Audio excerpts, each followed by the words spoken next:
Welcome to Master the Game. I am Juice, and today we are talking about the Frankenstein of Dungeons and Dragons. That's right, I am talking about the Flesh Golem. So let's get started.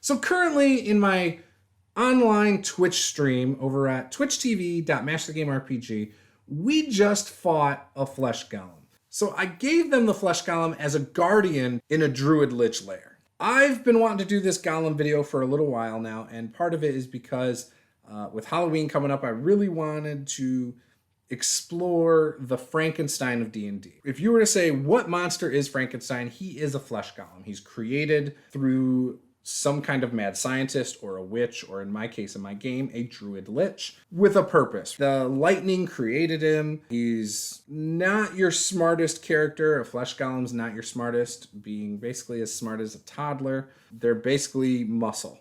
The big muscular guardian for your wizard. In this case, a flesh golem can only be created using a manual of golem creation, which can be found in the Dungeon Master's Guide. And there's different manuals for the different types of golems.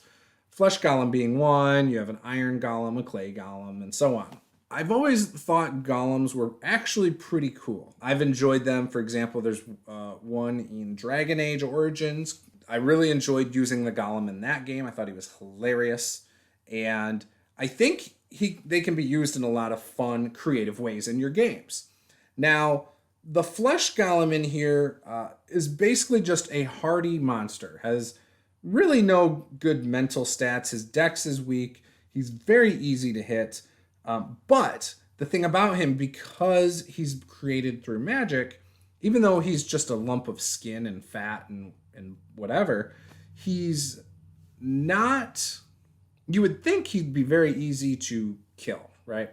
However, the magical properties make it so his skin is impenetrable by non-magical means. He's immune to lightning and poison and a lot of different conditions. And really, it just makes him a tough monster for low-level parties to beat. The golems tend to serve their masters in a specific way, whether it's guarding some loot or treasure. It might be to do specific tasks, very simple tasks, but that's what they're told to do. Now, they understand the languages of their creator or their master, and if something happens to their master, they might even be inclined to latch onto a new master. Now, they do not communicate back. They don't talk. They just do what they're ordered to do. They're very simple creatures. Those abilities really quick. Golems have magic resistance. That means they get saving throws to magic with advantage, and the only thing to remember is with the aversion to fire, you might end up being able to negate the advantage there. In my game, I gave one of my players a sword of fire damage in the previous room. Now, I didn't expect them to get the sword before this, so it was a nice little thing that actually made the encounter much easier for the party. If they did not get that, I'm sure that the martial characters, the two martial characters, possibly would have dropped in that combat. Something to remember too is the flesh golem has magical attacks. Their slam attack is a magical attack. So they get this twice per round. They slam into someone with a +7, dealing 2d8 plus 4 damage, and it's magical.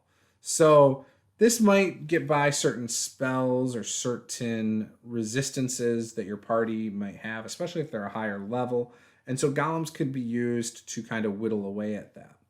I love the fact they get multi-attack and that they're very powerful.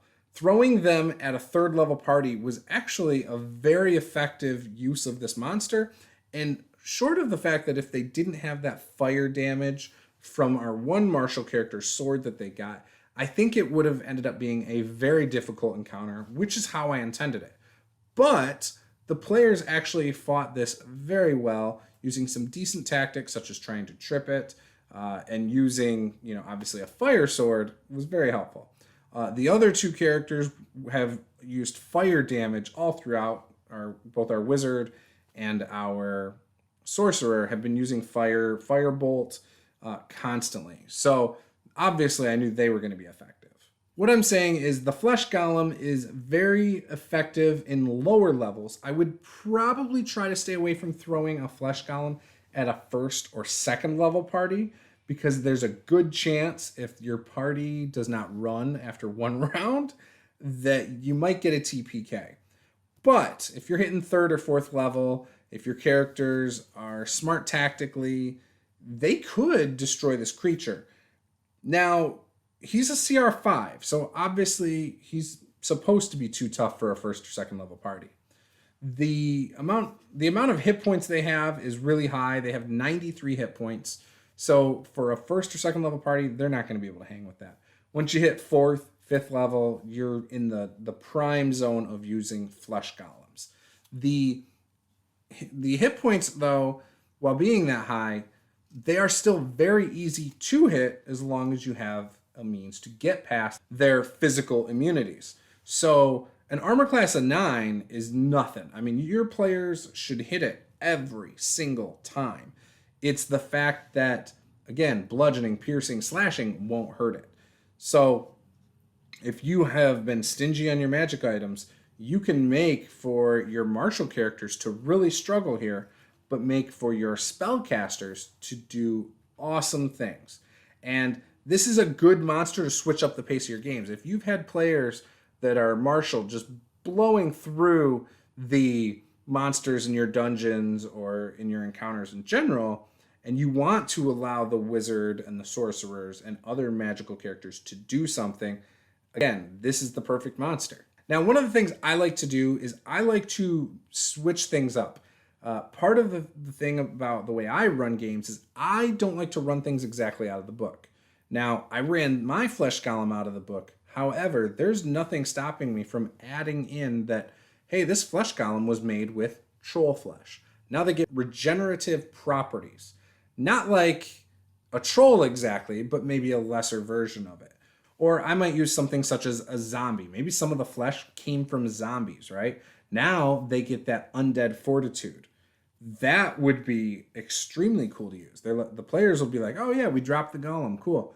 And then I roll a die behind the screen, and all of a sudden the golem gets back up. That is just awesome.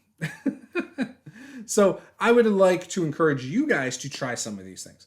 Now, I could easily make a campaign that's very heavily focused on golems. You know, maybe your main bad guy is, like in my case right now, is a druid lich. Well, my druid lich is using it to protect his lair. So maybe there will be more golems. Maybe there won't be. I don't know. But you could easily do golems to protect all these different rulers, right? All these evil rulers that make up your campaign or whatever. And maybe golems are just very abundant in your world. I wouldn't go that far because I feel like they could get stale after a while. But a common theme throughout certain types of places isn't so bad, right? It makes some cohesive storytelling, and it can say a lot about your world. So when doing these things, I think peppering these in a couple, regional layers might be kind of cool. Again, mix up their properties, reskin them a little bit, mix up their hit points, their attacks. Maybe, even though they're armor class 9, maybe the wizard was smart enough to also sew and stitch metal plating on them to help with their armor class, to make them a little bit higher. Maybe the wizard has given them a club or a different weapon, so now they're dealing more than 2d8 damage, Maybe they put razor blades in their forearms, so when they slam against you, you also get cut, and now you have to suffer from possible disease or acid damage or whatever, right? You can do it however you want.